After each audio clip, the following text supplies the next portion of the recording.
అబ్బో ఈ రోజు గొడుగులతో వంట అండోయ్. టేస్ట్ ఎలా ఉందో రండి మీరు కూడా చూద్దరు కానీ ప్రస్తుతానికైతే వీడియోలోకి వచ్చేయండి.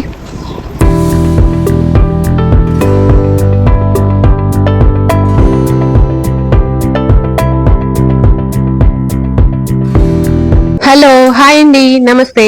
ఐఎమ్ రామా. వెల్కమ్ టు మా ఊరి మే వ్లాగ్స్.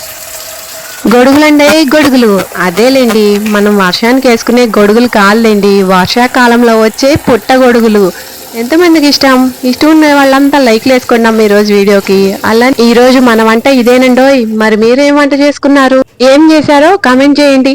అయితే ఈ రోజు మన వీడియోలో మనకి స్పెషల్ అండి ఇది. సంవత్సరానికి ఒకసారి వచ్చే పుట్టగొడుగులు. మరి ఒకసారైనా తీసుకొచ్చుకొని తినాలి కదా, అందుకే ఈ రోజు తీసుకొచ్చేసాను. వీడియో చేస్తూ మీకు కూడా చూపించేస్తున్నాను. మరి మీకు నోరు ఊరుతుందా? అయితే రండి పెట్టేస్తాను. ఇవి మనకి మార్కెట్లో దొరికే పుట్టగొడుగులు కాదండోయ్, నాటు పుట్టగొడుగులు. అందుకే పుట్టమన్నుతోటి చక్కగా నిన్నుంటుంది. శుభ్రం చేసేసుకుని ఇలా పక్కన పెట్టేసుకుందాం. ఇప్పుడు చక్కగా కట్ చేసుకుందాం.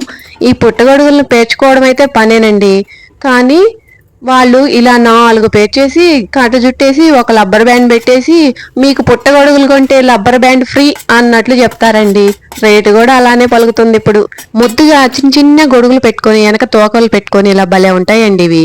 కానీ ఈ పుట్టగొడుగులను కొంతమంది ఎందుకో ఈ తోకలు అనవసరం అని చెప్పేసి ఆ గొడుగుల వరకే తీసుకొని కూర చేసుకుని మిగిలిన తోకలు ఇవన్నీ పడేస్తూ ఉంటారు. అన్ని వేస్ట్ చేయడం అవసరమా అండి? ఏమండి, మనం ఇవి తింటాం, ఏం పాపం? ఇప్పుడు నాన్ వెజ్ కన్నా ఏం తీసిపోలేదు, ఇంకా పుట్టమన్నులో నుంచి వచ్చింది, మనకి ఇవే ఇంకా మంచి చేస్తాయేమో. మనం ఇప్పుడు ఒక కోడిని తీసుకొచ్చుకొని దాని కాలు, చెయ్యి, గుండెకాయ అంటూ అసలు ఎక్కడ ఏది వదలకుండా శుభ్రంగా అన్ని తినేస్తున్నాం.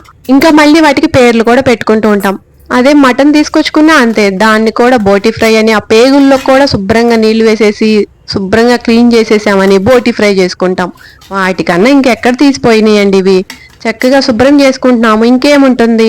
కాకపోతే కొద్దిగా గొడుగుల దగ్గర గట్టిగా ఉంటాయి, తోకల దగ్గర కొంచెం మెత్తగా ఉంటుంది. చివరిగా ఆ తోకల దగ్గర మట్టి ఉండే దగ్గర 1 అంగుళం పాటు చేసుకుంటే చాలండి. మిగిలినవన్నీ శుభ్రంగా ఇలా కట్ చేసుకొని పక్కకు తీసేసుకోవడమే. చక్కగా మనకి కూర కూడా కలిసి వస్తుంది. ఇవంటే అందరికి ఇంకా చాలా ఎక్కువగా ఇష్టం ఉంటుంది. మరి మనం ఆ గొడుగుల వరకే తీసుకొని ఎవరి ముక్కులో పెడతామండి? రేటు చూస్తేనేమో ఇప్పుడు ఆ మటన్ కన్నా ఇంక ఇవే రేట్ ఎక్కువగా ఉన్నాయి, ఎక్కువ కొనలేము. అలాంటప్పుడు మరి జాగ్రత్తగా వాడుకోవాలి కదా. ప్లస్ మనకి ఇది పుట్టమన్ను నుంచి వచ్చింది కాబట్టి మందుతో ఏముండదు కాబట్టి పెద్ద ప్రాబ్లం ఉండదు. హాయిగా తోకలను కూడా కొద్ది మేర కట్ చేసుకొని కూర చేసేసుకోవచ్చు. ఈరోజు నేను అలానే చేశానండి. ఇంకా దానిలోకి ఈ టమాటాలు, ఉల్లిపాయ ముక్కలు కూడా కట్ చేస్తున్నాను.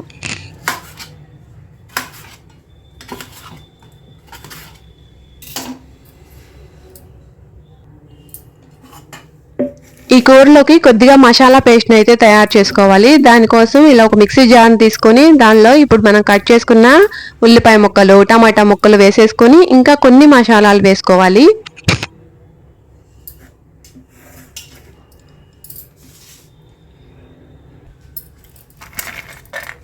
కొద్దిగా జీడిపప్పు, ఇంకా 2 ఎండుమిర్చి వేసుకోవడం వల్ల మనకి కలర్ వస్తుంది. అందుకోసం ఉంటే పచ్చిమిర్చికైనా వేసుకోవచ్చు. దాంతోపాటు ఇంకా 2 యాలకులు, మన ఇంట్లో ఉండే స్పైసెస్, ఇంకా 2 లవంగా, 2 మిరియాలు,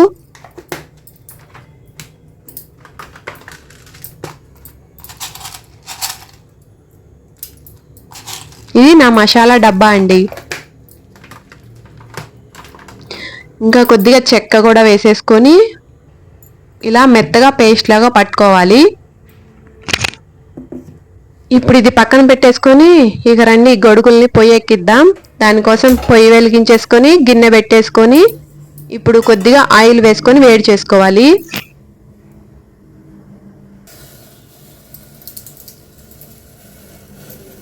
గిన్నెని ఇప్పుడే కడిగి పెట్టాను, అందువల్ల కొద్దిగా తడిగా ఉంది. తడి ఆరిపోయాక ఇప్పుడు నూనె వేస్తున్నాను.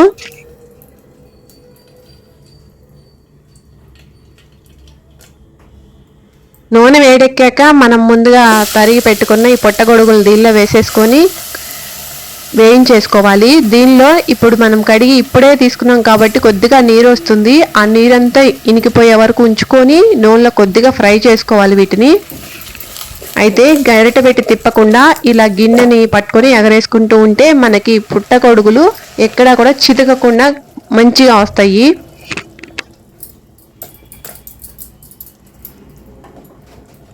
ఇలా ఒక 5 నిమిషాల పాటు మగ్గించుకోవాలి. చూడండి చక్కగా మగ్గిపోయాయి.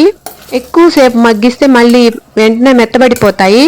ఒక 5 నిమిషాలు చాలు. మంటను మీడియం ఫ్లేమ్లో పెట్టుకొని వేయించేసుకున్నాక ఇప్పుడు వీటిని ఒక జాలి గరిటె తీసుకొని దానిలో పక్కన పెట్టుకుందాం. జాలి గరిటె తీసుకోవడం వల్ల కొద్దిగా గొప్ప నూనె అనేది ఉంటే ఆ గిన్నెలో కిందకు ఉండిపోతుంది.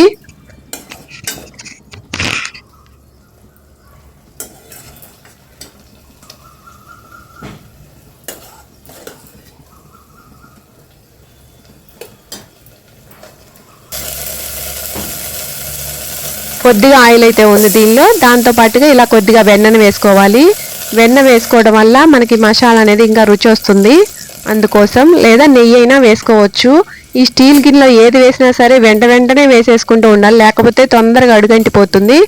వెన్న ఈ దినుసులు అనేవి నేను ఒకేసారిగా వేసేసాను కదా, రెండు చక్కగా 1-2 నిమిషాలకే దూరగా వేగిపోతాయి.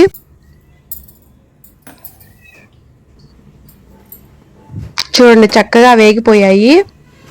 వెన్న కరిగిపోయింది, పప్పు దినుసులు కూడా వేగిపోయాయి. ఇప్పుడు దీనిలో మనం మిక్సీ పట్టుకున్నటువంటి మసాలా పేస్ట్ని వేసేసుకోవాలి.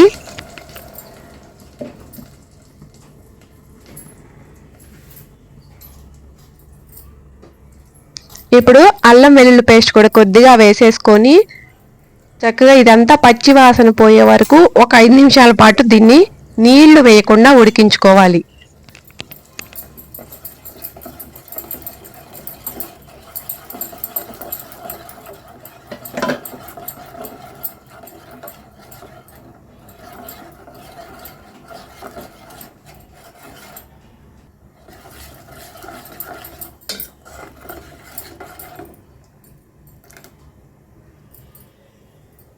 ఇలా ఉడికిపోయాక దీనిలో రుచికి సరిపడినంత ఉప్పు, పసుపు 1 టీ స్పూన్ వరకు వేసుకొని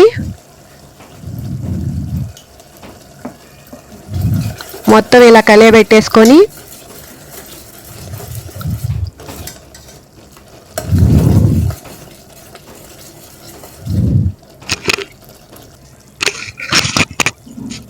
ఇప్పుడు ఆ మిక్సీ జార్లో కొద్దిగా నీళ్ళు వేసేసుకొని ఆ నీళ్ళని దీనిలో వేసేసుకోవాలి.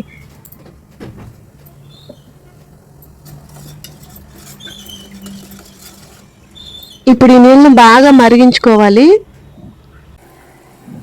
ఇలా మరిగిపోయాక ముందుగా మనం ఫ్రై చేసుకున్న ఈ పుట్టగొడుగులను దీనిలో వేసేసుకోవాలి.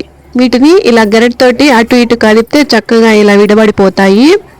ఇప్పుడు ఎక్కువసేపు ఇంకా ఉడికించాల్సిన అవసరం ఉండదు. ఒక 5 నిమిషాలు ఉడికించేసుకుంటే సరిపోతుంది. ఇంకా దీనిలో కొద్దిగా మసాలా అయితే వేసేసుకోవాలి. ఆ మసాలాను ఎలా తయారు చేసుకోవాలో చూద్దాం. ఇదిగోండి కొద్దిగా రోట్లో కొబ్బరి, దీంతో పాటు కొద్దిగా శనగపప్పును కూడా వేసుకొని కచ్చాపచ్చాగా దంచుకుందాం. మన దగ్గర మిక్సీ ఇచ్చేస్తుందండి, అందుకే ఈ పాటలు. మీ దగ్గర చక్కగా మిక్సీ ఉంటే మిక్సీలో వేసేసుకోండి, మెత్తగా తొందరగా అయిపోతుంది.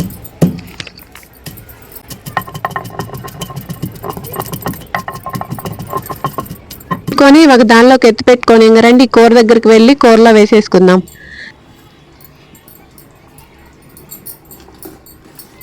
ఈ పౌడర్ని వేసుకోవడం వల్ల కూర ఇలా చిక్కగా బాగా గ్రేవీగా వస్తుంది.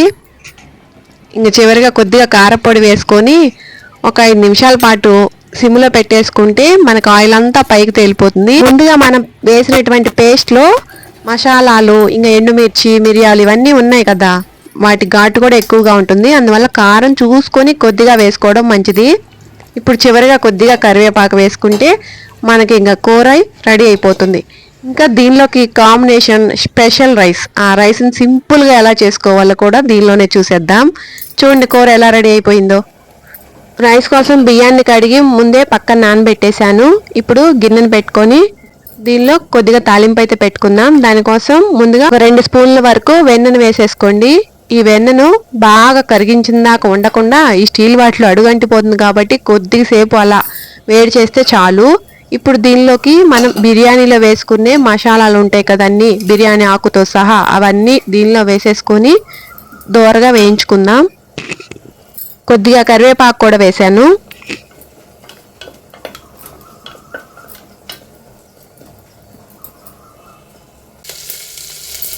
ఈ మసాలాలన్నీ వేగిపోయాక దీనిలోకి ఇప్పుడు అల్లం వెల్లుల్లి పేస్ట్ 1 లేదా 2 స్పూన్లు మనం అన్నం ఎంత వండుతున్నామో అంతకు మేర వేసుకుంటే చాలు.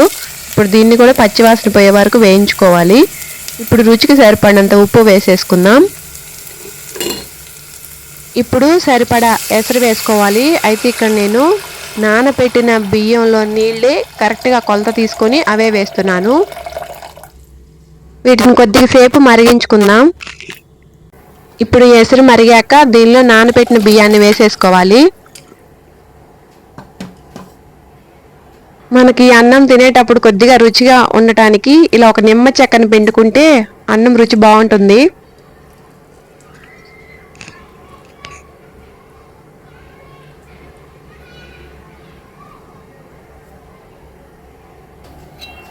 ఇక మూత పెట్టేసుకుందాం. ఇప్పుడు ఒక 10 నిమిషాల తర్వాత చక్కగా అన్నం రెడీ అయిపోయింది.